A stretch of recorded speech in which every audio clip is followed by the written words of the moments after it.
No nii, jätkame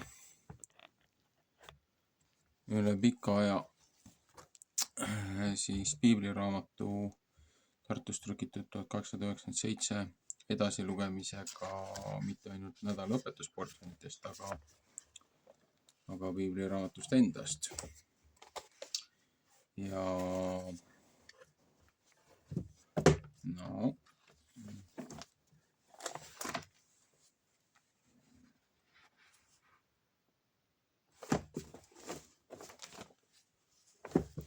oleme esimese kuninga raamatus.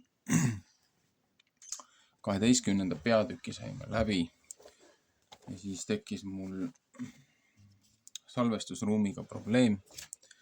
Ja kuna siin järjest igal pool kustutatakse kontosi ja kanaleid ära ja tehisintellekt peidab siin juba igal pool piibliõppeid ja kõiki muid asju, siis kirjutatakse raamatuid ümber, siis et mis mõtet on neid salvestusi teha, kui ei suuda omal originaali säilitada ja kuna ei ole andmeruumi, andmemahtu. Õnneks või õnnetuseks see telefoni spetsifikatsioon on lihtsalt nii võimas, see videoformaat, et tavaline väike video on lihtsalt see lugemine juba on ikka mitmed gigabaidid, enne kui ma suudan selle väiksemaks teisendada, et seda üldse üles laadida. Ja arvestades, et kõik muu informatsioon, vajalik asi, mis mul on, et kui juba mingi 8 terabaidist nagu mäluruumist tuleb puudus, siis see on probleem. Eriti veel, kui küsitakse mingi toaketta eest mingi 1000 eurot. Vanasti olid need maksimum paarsada eurot.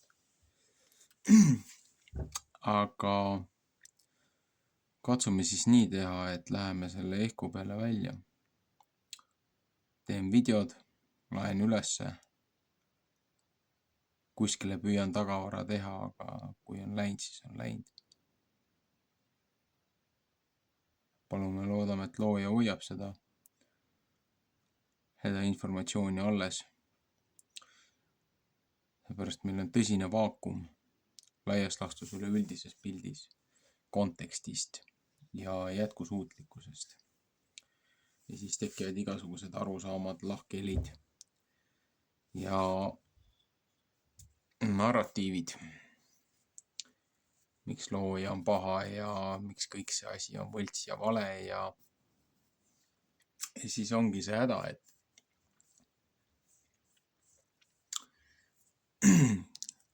lastakse sisse korruptsioon, lastakse sisse mingisugused nüansid, leevendused, lõdvendused. Ja siis juhtubki see asi, et rahvas loobub loojast, rahvas loobub moraalist, kommetest,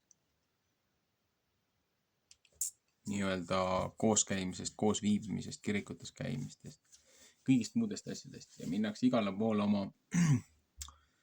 oma teemoneid ja nii-öelda jutumärkides jumalusi kummardama. Ja sellega saadetakse meile aina rohkem karistust peale. Ja kuniks ei õpita, siis tulemus on meil täna käes, kus me oleme. Aga selleks, et mitte neid mineviku vigasi korrata, siis oleks ju hea neist õppida ja oma tähelepanekut teha ja korrektuurid elus. Jätkame siis esimese kuningate raamatuga 13. peatükiga. Jerobeami noomitakse ühest prohvetist selle prohveti nuhtlus. Ja vaata, üks jumala mees tuli Juudamaalt Peeteli Jehova sõna peale ja Jerobeam seisis altari juures ja ta pidi suitsetama. ja ta hüüdis altari vastu Jehova sõna peale ja ütles: altar, nõnda ütleb Jehova, vaata, Taaveti soole peab poeg sündima, Joosia nimi, ja tema peab su peale tapma kõrge paikade preestrid, kes su peal suitsetavad ja inimeste luid peab su peal ära paletama. Teise kuninga 23:16. Ja ta tegi sel päeval ühe imeasja ja ütles: see on see imeasi, mis Jehova on rääkinud. Vaata, altar peab lõhkema ja tuhk saama ära pillatud, mis seal peal. Ja see sündis, kui kuningas Jumala mehe sõna kuulis, mis ta hüüdis altari vastu Peeteris, siis pistis Jerobeam oma käe välja altari poole ja ütles: võta teda kinni, ja ta käsi, mis tema vastu välja pistis, kui kuivas ära, ja ta ei võinud seda mitte enese poole tagasi saada. Ja altar läks lõhki ja tuhk pillati altari pealt ära ja imeasja järele, mis Jumala mees tegi Jehova sõna järele. Ja kuningas hakkas ütlema Jumala mehe vastu, et hüüa Jehova oma Jumala palet appi ja palu mu eest, et mu käsi mulle saaks tagasi. Ja Jumala mees hüüdis Jehova palet appi ja kuninga käsi sai temale tagasi ja oli kui enne seda. Ja kuningas ütles Jumala mehe vastu: tule minuga koju ja võta leiba, siis tahan ma sulle anni anda. Jumala mees ütles kuninga vastu: kui sa mulle oma poole koda annaksid, ei läheks ma siiski sinuga ja mina ei või leiba süüa ega vett juua siin paigas. Sest nõnda on mind Jehova sõna läbi käsitud ja öeldud: sa ei pea mitte leiba sööma ega vett jooma ega tagasi minema seda teed, mis sa oled käinud. Ja ta läks teist teed ja ei läinud tagasi seda teed, mis ta tulnud Peeteli. Ja üks vana prohvet elas Peetelis ja ta poeg tuli ja jutustas temale kõik, mis Jumala mees täna Peetelis oli teinud, sõnad, mis ta kuninga vastu rääkinud. Ja nemad jutustasid seda kõik oma isale. Ja nende isa rääkis nende vastu, mis teed läks tema, ja ta pojad olid teed näinud, mis Jumala mees läinud, kes Juudamaalt tulnud. Ja ütles oma poegade vastu: pange mulle eesel sadulasse. Ja nemad panid eesli temale sadulasse ja ta istus tema selga ja läks Jumala mehe järele ja leidis teda istuvat ühe tamma all ja ütles ta vastu: kas oled sa see Jumala mees, kes Juudamaalt tulnud? Ja ta ütles: ma olen.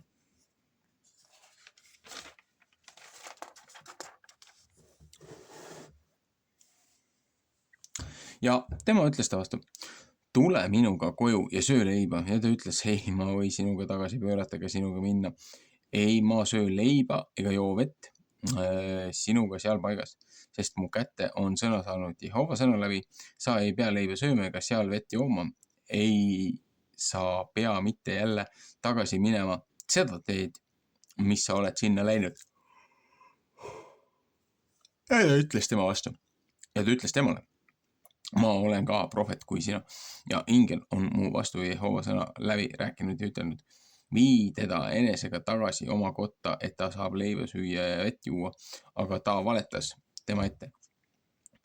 Ja ta läks temaga tagasi ja sõi ja kojas leiba ja sõi ta kojas leiba ja jõi vett. Ja see sündis, kui nemad lauas istusid, et Jehova sõna sai prohveti kätte, kes teda oli tagasi toonud.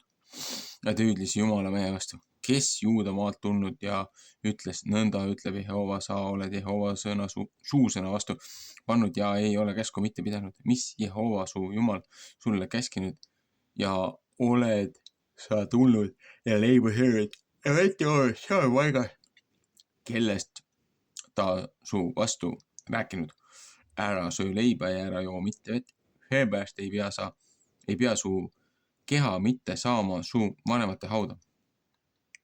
Ja see sündis pärast, kui ta sai leiba söönud ja pärast, kui ta sai joonud, et ta eesli sadulasse pani prohvetile, keda ta oli tagasi toonud. Ja ta läks ära ja lõuguäär juhtus ta vastu tee peal ja surmas teda ja ta surnud keha oli visatud tee peale ja eesel seisis tema kõrval ja lõukoer seisis keha kõrvas. Psaalm 20:36. Ja vaata, mehed läksid mööda ja nägid keha tee peal visatud olevat ja lõukoera keha kõrvas istumas ja tulid ja rääkisid seal linnas, kus vana prohvet sees elas. Ja kui prohvet, kes teda tee peal oli tagasi toonud, seda kuulis, siis ütles ta, see on see Jumala mees, kes Jehova suusõna vastu pannud ja Jehova on teda andnud lõukoera kätte, et see teda pidi maha murdma ja teda surmama Jehova sõna järele, mis ta temal rääkinud. Ja ta rääkis oma poegade vastu ja ta ütles, pange mulle eesel sadulasse ja nemad panid sadulasse. Ja ta läks ja leidis ta keha tee peale maha visatud olevat ja eesel ja lõukoer seisid keha kõrvas. Ja lõukoer ei olnud kehad söönud ega eeslit maha murdnud. Ja prohvet tõstis Jumala mehe keha üles ja pani seda eesli selga ja viis teda tagasi. Ja vana prohvet tuli linna kaebust tegema ja teda maha matma. Ja ta pani tema keha oma hauda. Ja nemad tegid kaebust tema pärast. Oh, mu vend. Ja see sündis, kui ta teda sai maha matnud, et ta oma poegade vastu rääkis ja ütles, kui ma suren, siis matke mind maha sinna hauda, kus Jumala mees on maha maetud. Pange minu luud tema luude kõrva, sest see asi sünnib tõesti, mis ta Jehova sõna peale on hüüdnud altari vastu, mis Beetelis ja kõige kõrge paikade kodude vastu, mis Samaaria linnade sees on. Pärast seda asja ei pööranud Jerobeam mitte oma kurja tee pealt, sest ta tegi jälle kõrge paikade preestrid halva rahva seast, kes tahtis selle käe täitis tema, et nemad pidid kõrge paikade preestrid olema ja selle asja pärast sai see Jerobeami soole patuks, et seda ära lõpetati ja ära kaotati maa pealt. Psaalm 12:30. 14. peatükk. Jerobeam. Viimsed asjad. Rebeami valitsus.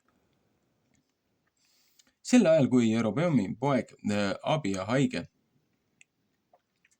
ja Jerobeam ütles oma naise vastu, võta palun ma kätte ja tee ennast võõraks, et nemad ei tunne, et sa Jerobeami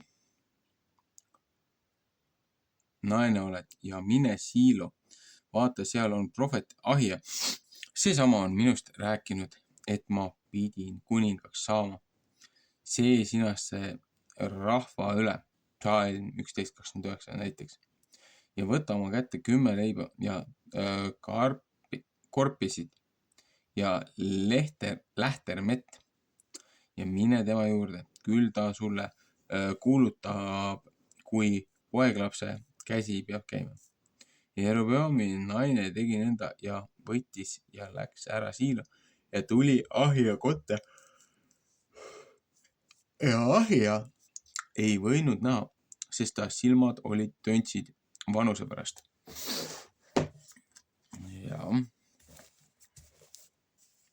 Ja Jehova oli Ahija vastu ütlenud, vaata, Jerobeami naine tuleb su käest midagi küsima oma poja pärast, sest tema on haige. Nõnda ja nõnda peab sa ta vastu rääkima, aga see sünnib, kui ta tuleb, et ta ennast võõraks teeb. Ja see sündis, kui Ahija ta jalge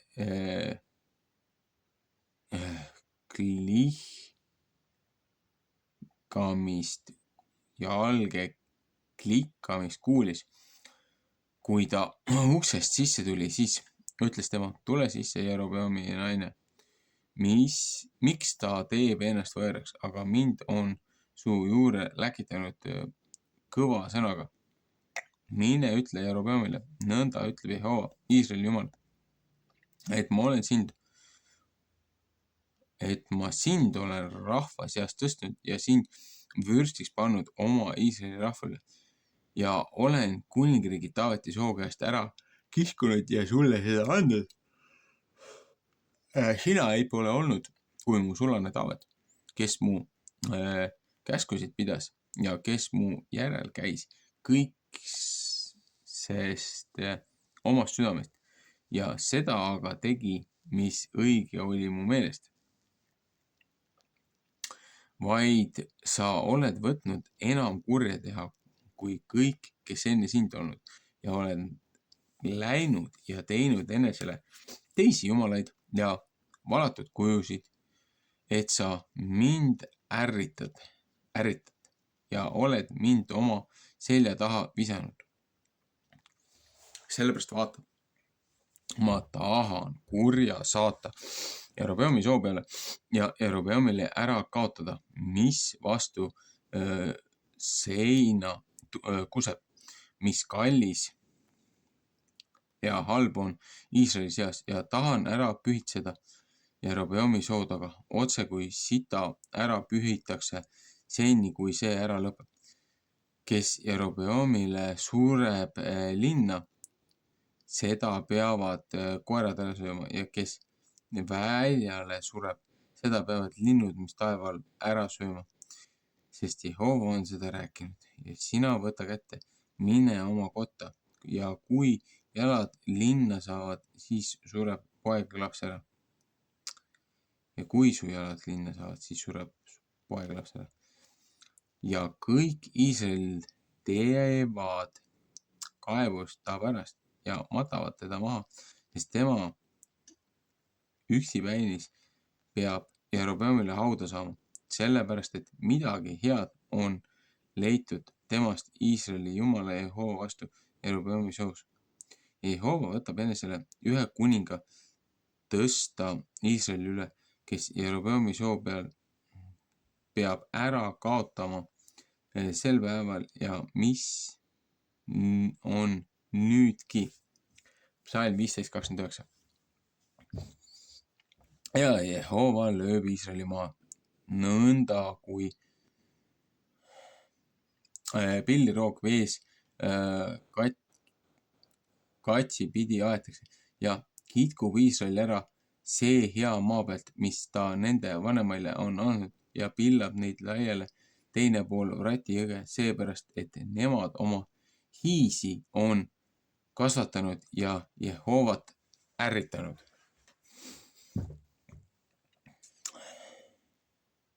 Teise kuninga 17:23 ja annab Iisraeli ära Jerobeami patuse pärast, mis ta teinud ja mis ka ta Iisraeli saatnud pattude tegema.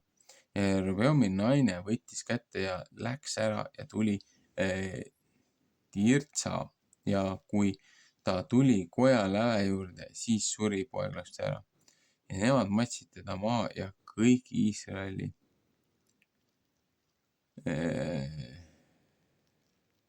tegi kaebust ta pärast Jehova sõna järele, mis ta rääkinud oma sulasesse prohveti Ahija läbi. Ja mis veel tuleks Jerobeamist öelda, kuida ta sõitnud ja kuida ta valitsenud, vaata, need asjad on üles kirjutatud Iisraeli kuningate asjade ajaraamatusse. Teine ajaraamat 13:2 näiteks. Ja neid päevi, mis Jerobeami kuningas olnud, oli 2 aastat 30 ja ta läks magama oma vanematega ja ta poeg Nadab sai kuningaks ka ta asemele. Ja Saalomoni poeg Rebeam oli kuningas Juudamaal. Rebeam oli vana 1 aasta 50, kui ta kuningaks sai ja oli kuningas 17 aastat Jeruusalemmas, seal linnas, mis Jehova kõige Iisraeli suguharude seast oli ära valitsenud, et ta oma nime sinna pidi panema ja ta ema nimi oli Rama, see on Naama, Ammoni maanaine. Ja Juuda rahvas tegi kurja Jehova silma ees ja vihastasid teda enam kui kõik see, mis nende vanemad teinud oma patudega, mis nemad tegid. Ja nemad ehitasid ka enestele üles kõrgeid paiku ja ebaususambaid ja hiisi ja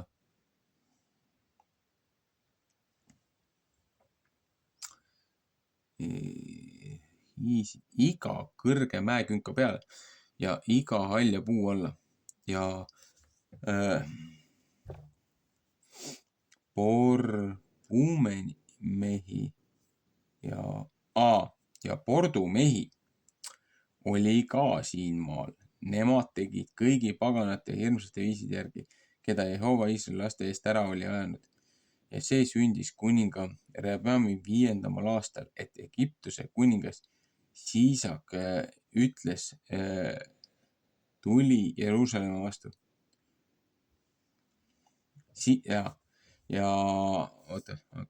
Ja see sündis kuninga Rehabeami 5. aastal, et Egiptuse kuningas Siisak üles tuli Jeruusalemma vastu ja võttis Jehova koja varandused ja kuninga koja varandused ja võttis kõik hoopis ära. Ja ta võttis ka kõik kuldkilbid, mis Saalomonil oli teinud. Ja kuningas Rehabeam tegi nende asemele nahkkilbid ja andis neid kardiväe pealike hooleks, kes vahis olid kuninga koja ukse ees. Ja see sündis nii mitu korda, kui kuningas tuli Jehova kotta, siis kandsid neid kaardivägi ja viis neid jälle tagasi kaardiväe tuppa. Ja mis veel tuleks Rehabeamist öelda? Ja kõik, mis ta teinud, eks need asjad ole üles kirjutatud Juuda kuningate asjade ajaraamatusse. 2. ajaraamat 12:1-15. Ja sõda oli olnud Rehabeami ja Jerobeami vahel kõik eluaeg otsa. Ja Rehabeam läks magama oma vanematega ja teda maeti maha ta vanemate juurde Taaveti linna. Ja ta ema nimi oli Naama. Kas on Raama või Naama? Ammoni maanaine ja ta poeg Abiam sai kuningaks ta asemele. Olgu. Sellega sai 14. peatükk läbi. Palju ma siis lugeda jõudsin? 2 peatükki ainult.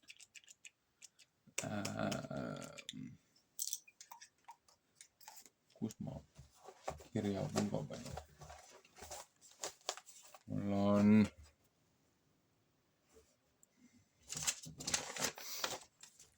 õhtuses ilma lugemisega praegult on kehvasti.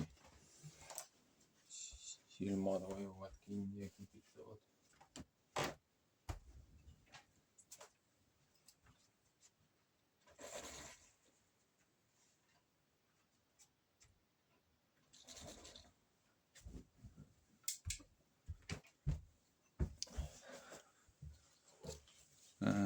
See on siis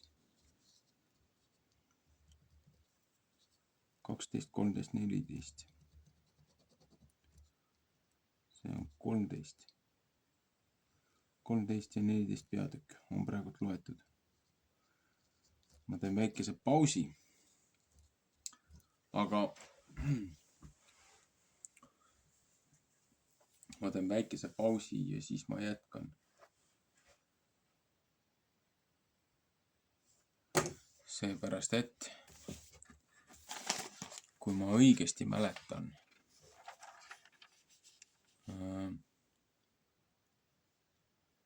siin läheb natukene veel aega, ennem kui hakkab rääkima Elishast, Elisha ja Elisha. Ühesõnaga, need on kaks hästi sarnast nime, keda ma kogu aeg omavahel sassi ajan. Aga ma teen niimoodi, et ma teen väikese pausi ja siis ma jätkan uuesti. Muidugi lihtsalt huvitava vahemärkusena on siin see, et jälle ja jälle ja jälle.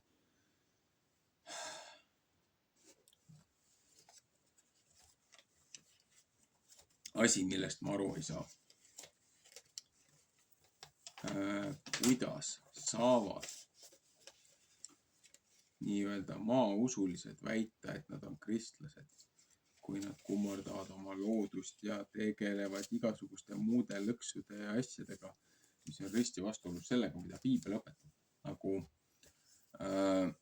kuidas nad saavad ennast nii-öelda tublideks kristlasteks ja looja järgijaks nimetada, kui nad käivad kummardavad neid teisi jumalaid, viivad andameid ja ohvreid nendele nii-öelda jutumärkides hiitele ja nendele vägevatele kohtadele.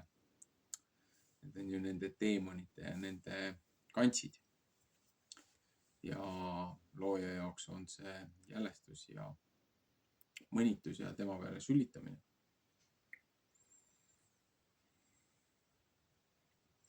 Millest on äärmiselt kahju, et meie rahvas ei taha absoluutselt aru saada, kui ohtlik see on. Seepärast, et see on nagu läbiv teema. Nagu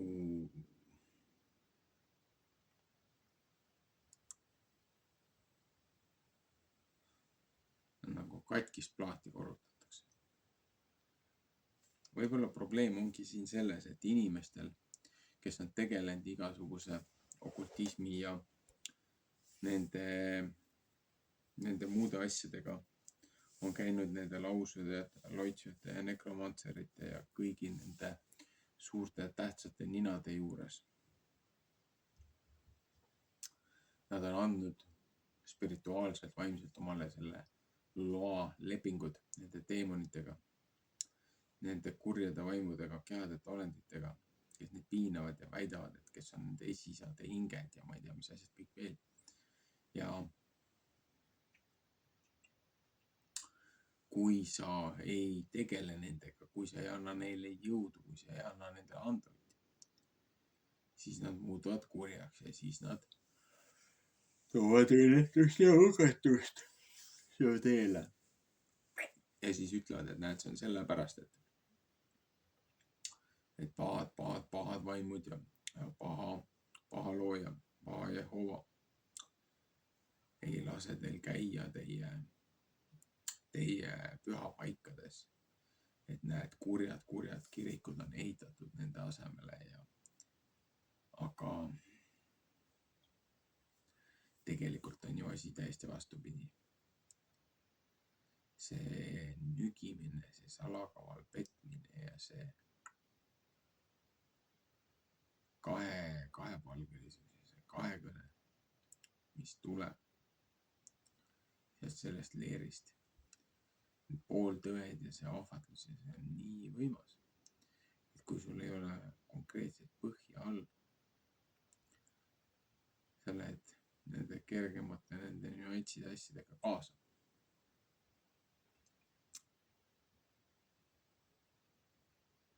Ja sa avad uksed sellistele asjadele, mille jaoks on tõsist hoolt vaja, paastumist ja muid lähenemisi, et nendest üldse lahti saada.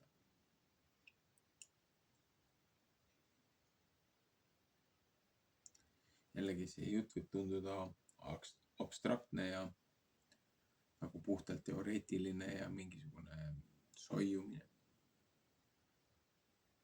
Probleem on selles, et need inimesed, kes ei ole reaalselt nende karistuste ja asjadega kokku puutunud, nendel on väga raske mõista, millest ma räägin.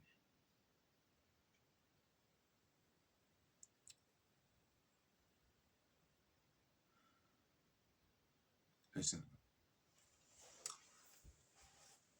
jätkame natukese aja pärast, ma lasen natukene silmadel puhata ja siis katsume selle sektsiooni läbi saada, seepärast et siit hakkab pihta tõsine vägikaikavedu ja see kajastub ilusti eelmiste nädalate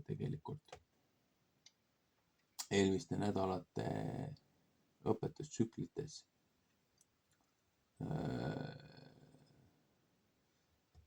Prohveti osades tuli ka seda natukene kontekstiliselt sisse, et minu jaoks oli palju seoseid. Huvitav on see, et ma olen tähele pannud, et tellijaid on kanalile juurde tulnud. Vaatamisi videodel on nagu täiesti olematu. Kohati on meeldimisi rohkem kui vaatamisi, mis tekitab mul nagu tõsise nagu errori, et nagu kuidas saab olla rohkem neid, kellele see video nagu pakub huvi, kui neid, kes on seda reaalselt vaadanud. Mis tähendab seda, et ikkagi mingisugune manipuleerimine algoritmidega käib. Pluss muidugi mingisugused moslemid käivad siin kogu aeg oma Koraani peale surumas, aga nad ei taha nagu üldse nagu neid toredaid asju Koraanist välja tuua, kuidas õpetatakse, et see on manual, kuidas piirkond nagu vägivaldselt üle võtta, et kui nad saavutavad 5-10% populatsioonist, siis nad tulevad, marsivad lihtsalt tänavale ja võtavad oma selle mässamistega üle ja nendel on igasugused maksud ja asjad ja kui sa ei maksa neile, siis nad teevad su elu põrguks, et nagu muidu on küll ninnu-nännu, aga mis seal tegelikult on, no ütleme niimoodi, et see ei ole üldse ilus asi. Ja olen juba korduvalt hoiatanud, et ma ei tolereeri, ma ei aktsepteeri nende asjade propageerimist ja levitamist siin kanalil. Ja kui ma näen, et jälle üritatakse siin islamit propageerida, ma lihtsalt kustutan need postitused ära. Ma isegi ei hakka enam rohkem nagu neid inimesi korrale kutsuma. Aga see ei ole see koht.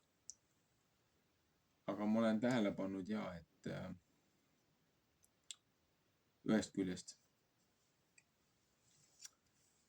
see, mis on selle kanali eesmärk, lugeda üles piibel kontekstis, anda ajalooliselt dokumenteeritud, kinnitatud sündmustele nagu lisaväärtust.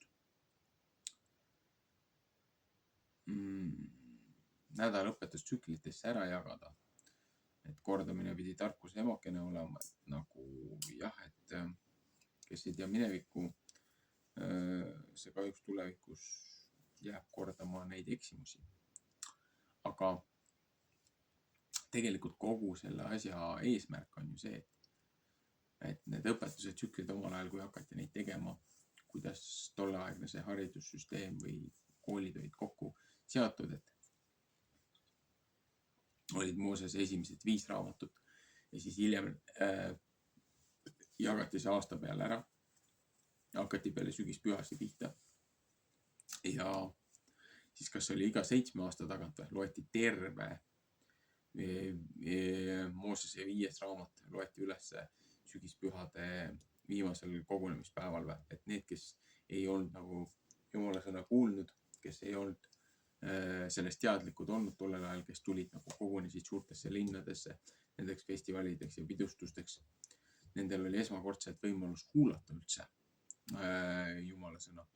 Ja siis, kuna oli mingi aeg, kus represseeriti nagu nendel olid sõjad ja kõik muud asjad ja represseeriti informatsiooni, siis tuligi suuliselt tuli see traditsioon ja see informatsioon edasi anda, kus põletati kõik nende tekstid ja dokumendid asjad ära vallutajate poolt, aga osadele prohvetidele looja oli andnud jälle mõistmist ja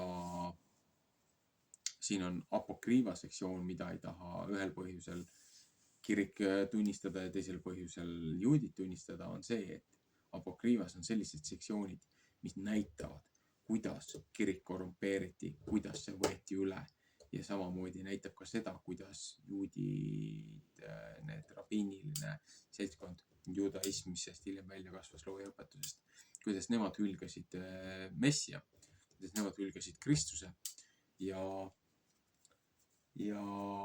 sellepärast neile ei meeldinud apokriiva sektsioonid ja Enohi raamatud, mida nagu tolle aja publik oli väga intiimselt tundis.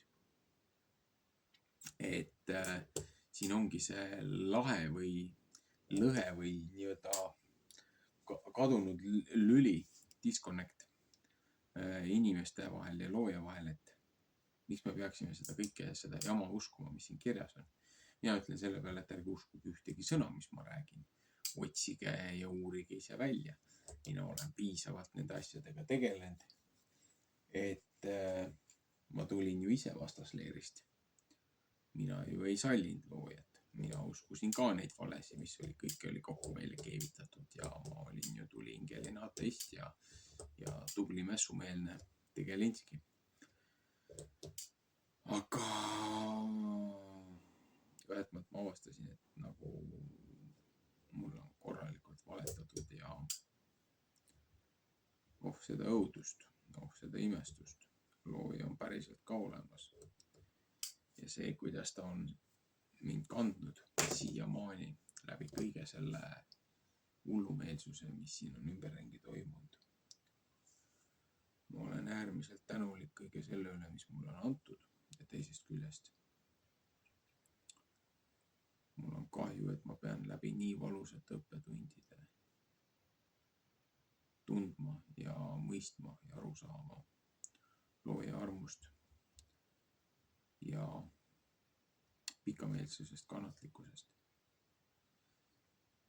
Et iga teine oleks ammu juba käega löönud.